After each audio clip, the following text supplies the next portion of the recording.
Welcome back to the deep dive, everyone. You know that feeling when you're driving down a massive, busy interstate? Oh yeah, like during rush hour. Exactly. Like I-285, cars are just flying past you at like 80 miles an hour. Right. And you're sitting there just watching that little digital battery percentage drop. It goes from 5% to 3%. To 1%. It is terrifying. It really is. It's this very specific, modern kind of dread. Because the standard solution when you hit zero has always been, well, a flatbed tow truck. Nobody wants to do it. Right. But today, we're exploring a fascinating shift. Because the future of EV infrastructure isn't about, dragging your dead car to a charger. No, it's about bringing the grid directly to your car. Exactly. Okay, Yeah. let's unpack this. Because everyone talks about buying electric vehicles, but nobody actually talks about that primal fear of hitting 0% on a busy highway. We've got our hands on a transcript from the EE Rescue podcast, and we're looking specifically at the launch of a nationwide mobile EV charging network. Yeah, and their new Atlanta expansion is just the perfect lens for this. Because, range anxiety is arguably the single biggest psychological barrier to EV adoption for anyone driving today. Oh, absolutely. You see all the flashy metrics, right? The acceleration times, the massive dashboard screens. But the reality of ownership often collides with this logistical nightmare. The physical grid just isn't keeping up. Exactly. It simply isn't keeping up with vehicle sales. So the mission of this deep dive isn't just to review some roadside assistance service. Right, it's much bigger than that. It is. We are examining how this massive gap between EV adoption and charging infrastructure is actually being solved in real time. Which brings us to the geography of range anxiety. Mhm. Because to really understand this shift, we have to look at why Atlanta is the perfect case study. It really is the ultimate testing ground. But wait, let me play devil's advocate for a second here. Atlanta is this massive modern metropolis, right? Shouldn't it just be completely blanketed in charging stations? You would think so, right? That's the core assumption a lot of people make about modern tech hubs. But the source material really highlights the sprawl problem. The sprawl is real. It's unbelievable. Yeah. Atlanta isn't just a dense downtown core.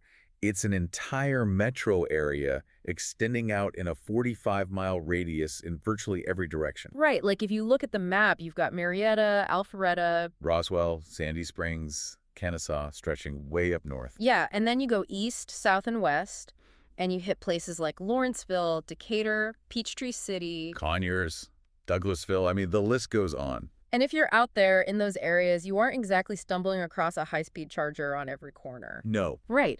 Because, sure, theoretically the building has power, but if you aren't standing right next to the one working wall outlet in the main lobby, you are totally out of luck. Your phone just dies right there in the hallway. Exactly. And when your EV dies in that metaphorical hallway, say you're on the shoulder of highway out in Douglasville, you're stuck. You can't just put a multi-ton vehicle in your pocket and, walk to the outlet. Which is the exact dynamic that EEE Rescue is flipping. Instead of forcing you to hunt for the static wall outlet, they bring the outlet dynamically to you. Right. No tow truck, no hunting. It changes it from a catastrophic interruption that ruins your whole day into just a temporary pause. But that brings up an immediate question. If the solution is bringing the charger to the car, how does that actually work under the hood, like on the side of a busy interstate? Well, moving a 4,000-pound vehicle takes serious energy density. Yeah, and the hardware they use for this is this custom-built unit called the EVRoadHero RH9K. The specs on it are wild. They really are. And Yeah. just to be clear for everyone listening, we are not talking about, like, a loud, clunky construction generator billowing smoke everywhere. Oh, definitely not. It's basically a massive, highly sophisticated, portable power bank for your car. And if we geek out on the technical breakdown for a second, the engineering tolerances are just impressive. Oh, tell me about it. Take the acoustic profile.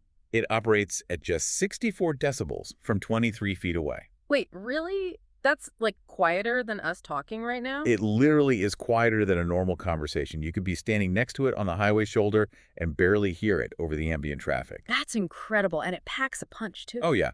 It has a 9-kilowatt continuous output, and it peaks at 11 kilowatts. Plus, it uses the universal J1772 connector, right? Exactly, which covers basically every non-Tesla EV. Right. But they also include a Tesla adapter directly in the kit. So nobody's left stranded. And I love that it comes with a 25-foot cord. That is such a crucial detail. It really is, because if you're parked awkwardly on a shoulder or parallel parked tight against a wall, they can still reach you. But, there is an interesting contradiction here in the source material. Oh, I know exactly what you're going to bring up. I have to push back on the safety of this whole setup. Gas tank, right? Yes, this highly advanced EV charger runs on a 6.1-gallon gas tank. Which yields about 5 to 10 rescue sessions. Right. So first of all, aren't we using gas to charge an EV? There's a huge irony there. But more importantly, is third-party equipment going to fry my Tesla's battery? It's the most common concern. Because EV computers are so sensitive. If you hit it with dirty, chaotic power, doesn't it just panic and shut down? What's fascinating here is how they solve exactly that. The metric that matters is total harmonic distortion, or THD. Okay, THD. Right. If you plug an EV into a cheap hardware store generator, you risk catastrophic damage. Yeah. But the RH9K operates with a THD of under 3%. Oh, wow. Under 3%? Yes, meaning it produces a completely clean, pure sine wave. So it's not that jagged, stepped power wave you normally get. Exactly. The car's onboard charger physically doesn't know if the power is coming from a high-end wall unit in a luxury garage or the RH9K on the highway. It just knows it's clean tower. Safe, clean power that absolutely will not void your warranty. Okay, so the tech is safe, it's quiet, it's reliable. But, let's talk economics. Let's do it. Because if I'm stranded, I need to know how much this peace of mind is actually going to cost me. People always assume it's going to be astronomical. Right. But I was looking at the pricing tiers from AtlantaMobileEVCharging.com, and they are highly transparent. There are 3 tiers. The baseline is what they call the quick boost. Yes, the quick boost. It's $199 for 30 minutes, which gets you about 30 to 40 miles of range. Which honestly solves 90% of emergencies. Exactly. You just need to get to a permanent charger or get home. You don't need a full battery. Right. But if you do need more, they have the standard charge. Yeah, that's $329 for 60 minutes, getting you 80 to 100 miles. And then the extended charge is $429 for 90 minutes. Which delivers a massive 130 to 160 miles of range.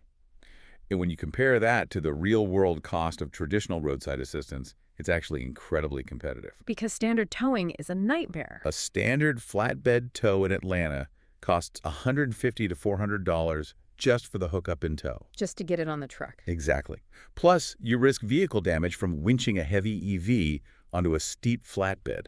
You wait an hour and a half on the side of the road. And then after all that, you still need to find a charger once you're dropped off. And pay for that electricity out of pocket. It's crazy. Paying for a tow for a dead EV is literally like paying for an expensive ambulance ride that just drops you off in the parking lot of a pharmacy. That is exactly what it feels like. Right, like good luck finding your medicine. Exactly. The mobile charging model eliminates the tow truck entirely. But here's where it gets really interesting. The fleet stuff. Yes. Because we've been talking about the individual consumer stuck on I-285, but there's a massive B2B implication here that most people completely miss. Atlanta is one of the biggest logistics hubs in the country. Delivery fleets, ride shares, corporate pools, rentals. They all want EVs to save on fuel.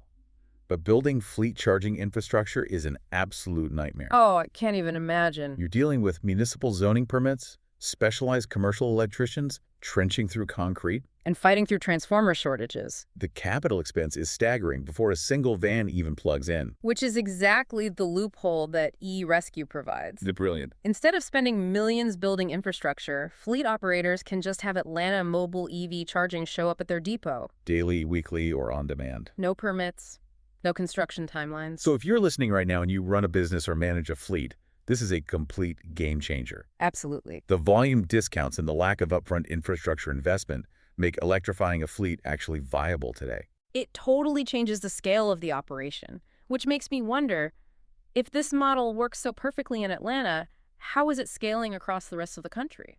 Well, their ecosystem analysis is really clever. It's essentially a franchised, two-tiered business model. Okay, how does that work? It's a true partnership. At the national level, you have eRescue.com. Right, the central brand. Exactly. They handle the dispatch system, the national marketing, and they supply the equipment through EVRoadHero.com. Got it. So they are the nervous system. But the local level is run by real, entrenched local professionals. Because you need that local road knowledge. Precisely. In Atlanta's case, it's operated by Electric Vehicle Serviceability. Oh, electricvehicleserviceability.com? Yes, they know the hyper-local traffic, the fastest routes, the specific terrain. That makes so much sense. And it allows them to scale fast. I was looking at their active network cities. It's impressive. They're moving quickly. They're already in Sacramento, Portland, Seattle, Tacoma, Vancouver, up in Washington, and now, obviously, Atlanta. And what's cool is how interactive the expansion is. Yeah. The public is currently voting on where they go next. Denver, Las Vegas, and Phoenix are leading right now. Which is such a smart way to measure demand. And for anyone listening who has an entrepreneurial itch, there's a specific opportunity here. Oh, definitely. Instead of spending 2 years bleeding capital to build a brand from scratch, operators can just integrate into this. Step right into a turnkey ecosystem. Exactly. You launch on day one with institutional backing. All you have to do is call 916-826-9410 to join the national network. And for the Atlanta locals listening who just want the safety net, their 24/7 hotline is 404-635-6774.